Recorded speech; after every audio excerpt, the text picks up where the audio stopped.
Ito yung sunod mga kababayan, Davao pa rin. Oh, ano yan Ken? Pakinggan natin ha, mga kababayan. Davao City, mga kababayan, balita. Balita ngayon mga kababayan, Davao City. Ano yan Ken? Ito, punta tayo dito. Mga kababayan, 'di ba, alam naman po natin na kadalasan po mga kababayan, binabalita ngayon sa Davao may mga smuggling, may mga droga. Ngayon mga kababayan, eto, illegal recruiter na Korean national sa Davao, Tiklo. Nako, Diyos ko mga kababayan, sa Davao na Tiklo, illegal recruiter. Naku po, CIDJ at DMW Kular Korean for alleged illegal recruitment in Davao City.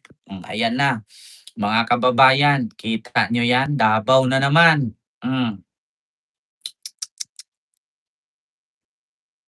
'Di ba? Davao na naman. Ano na naman 'to, Basti? Diyos mio Marimar. Davao na naman. Nung nakaraan nahulihan ng shabu, nung nakaraan nahulihan ng smuggled cigarette, tapos doon sa Clark, Pampanga, merong nahuling ecstasy na i-de-deliver sa Davao. Tapos yung estudyante, Diyos ko, grabe kayo diyan. Tapos ito mga kababayan, basahin ko ha. Ito, CIDG and DNW Kular, Korean for alleged illegal recruitment in Davao City. In compliance with the order of President Ferdinand Marcos Jr. for nationwide crackdown on illegal recruitment and human trafficking, is specifically targeting online scam and fraudulent overseas job scheme, and with other guidance of the Chief of the PNP Police General Jose Melencio Nartatis Jr., the Criminal Investigation and the Detection Group of CIDG and the Department of Migrant Workers intensified their collaboration and operation of the fraudulent job scheme and illegal recruitment. On May 4, 2026, around 12:30 p.m., the CIDG Davao City Field Unit, together with the representative from Department of Migrant Workers, conducted entrapment operation on alleged illegal recruitment activities in Matina, Enclaves, Kempo Boulevard, MacArthur Highway, Davao City, that resulted in the arrest of male Korean national. Ayan na, mga kababayan, biruin nyo ha. Male Korean national. A report that reached uh, General Robert Morico the second, the director of CIDG, stated that the arrest of suspect Yun, ang pangalan nito, or Hayun, male, 54 years old, a Korean national, was caught while accepting placement fee over victims for unemployment to Seoul, Korea, without the required license from the Department of Migrant Workers to recruit overseas migrant workers, rendering the activities illegal. Nang recruit pala ito mga kababayan nang walang permit, no? Na direct hiring pala ito. Migrant workers rendering activities illegal. As a backgrounder, the suspect is engaged in the recruitment of migrant workers, factory workers in Seoul, Korea.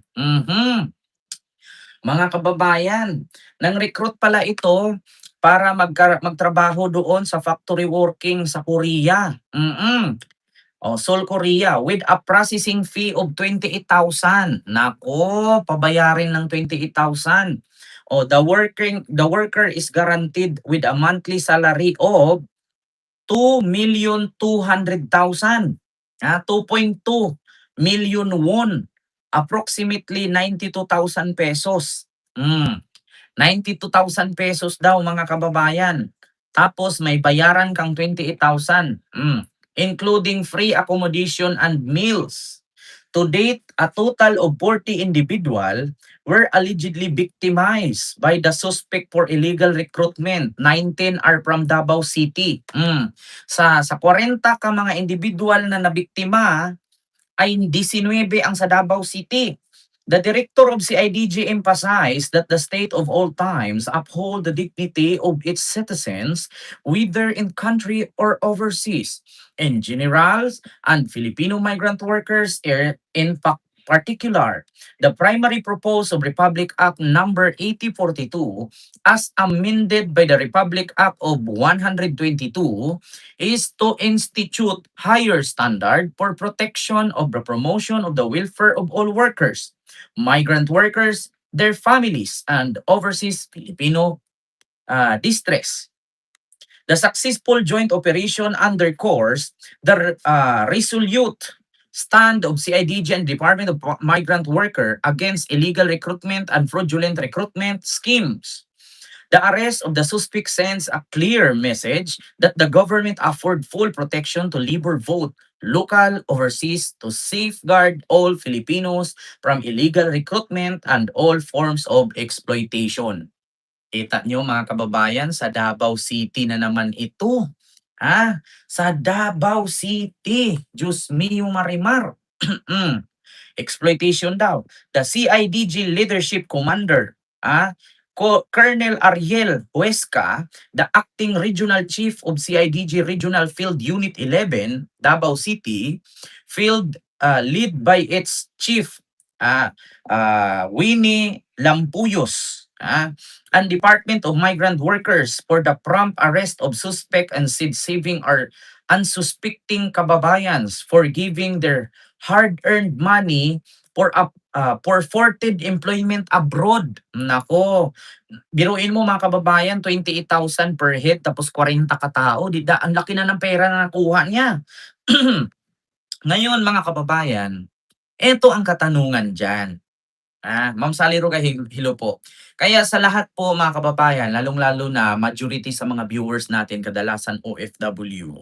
No, alam naman po natin lalo ng mga naka-abroad na, alam naman natin yung illegal at legal, no?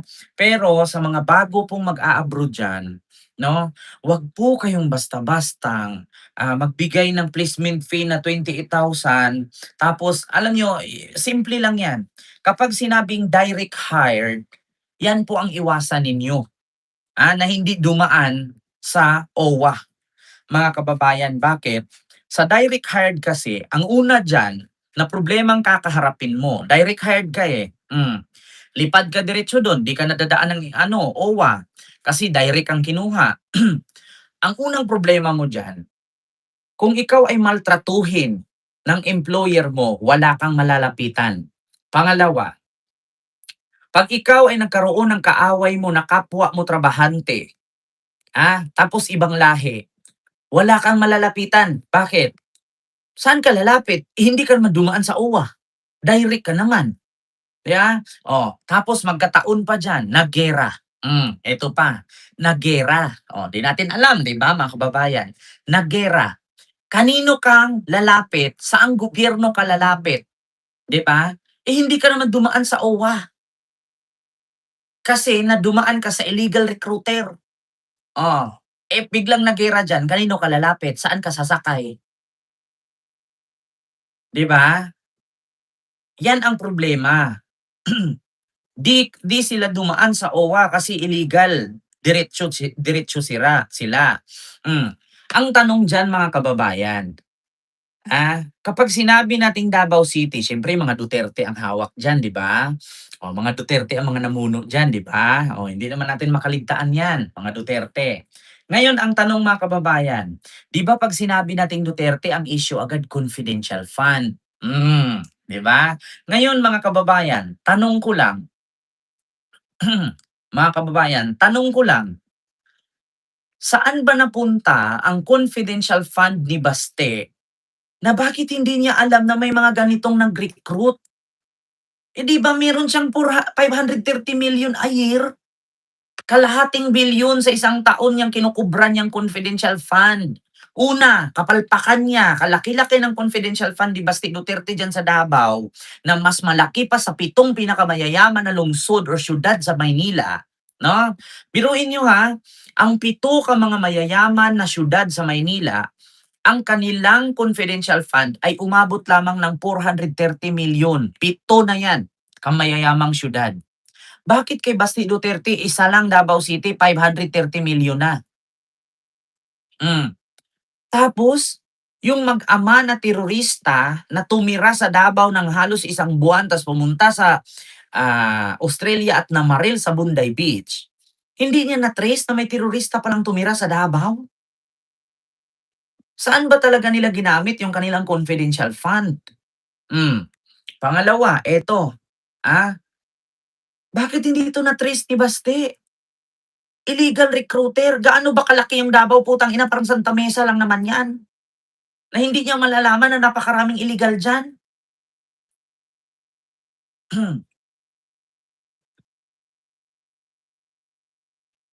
'Di ba? Biruin niyo 'yan, kaliit-liit lang ng Davao City, laki lang 'yan ng Santa Mesa, Maynila. Tapos hindi niya ma-trace yang illegal recruiter, hindi niya ma-trace yung dalawang terorista, hindi niya ma-trace yung mga illegal na droga, hindi niya ma-trace itong mga parcel na galing sa ibang bansa na may mga ecstasy at mga smuggled cigarettes. Sa ano bang ginawa ng mayor nila diha? Tapos 'pag nagkapalpak-palpak si PBBM ang sisihin kasi ang sabi ang presidente natin walang ginagawa. Oh, kung ang presidente pa pala ang susugpo diyan sa katiwalian diyan sa Davao, bakit nagkaroon pa ng mayor at sinasahuran diyan at kumukuha ng bilyon-bilyong confidential fund, wala rin naman palang kuwenta. 'Di ba? Yan ang mahirap, mga kababayan. Napakaraming illegal sa Davao na halos linggo-linggo, ah, headline sa balita ang Davao. Bakit walang aksyon ang mayor diyan? Tapos pagka nagkandalitsi-litsi, si BBM ang sisihin. Eh, bakit nagpasahod pa kayo ng mayor diyan kung wala din namang ginagawa? Kumukubra yan ng kalahating bilyon na confidential fund taon-taon, 500 million, 400 million every year yan. Tapos wala man lang aksyon, diyaan ang daming droga na confiscate, ang daming smuggled, ito pa illegal recruiter. Kaya totoo nga siguro yung sabi-sabi nila na si Basti pumapasok daw late, tapos laging nagbibidyoke, surfing, tapos minsan pumapasok lasing. Kaya nga 'di ba, hindi nakakapagtaka kung may mga isyung ganyan na lumalabas, kasi nga nakikita naman natin mga kababayan, 'di ba? Kailangan pa ba i-memorize 'yan? Kailangan pa bang i-memorize 'yan, mga kababayan? Kita niyo naman. Salamat Nanay Minda, like po tayo, mga kababayan. Nakita niyo naman siguro, 'di ba? Kailangan pa bang i-memorize 'yan?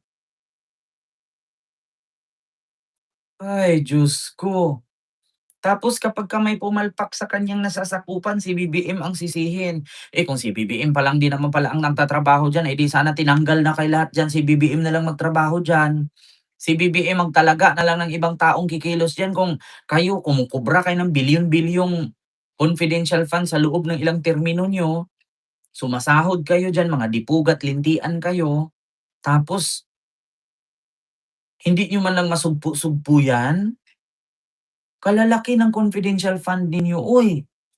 Saan ninyo ipinagagamit 'yan? Sa pamumukpok, pamamakla? Ginoo ko, 'di ba? Ay naku, mga kababayan, maura na karon.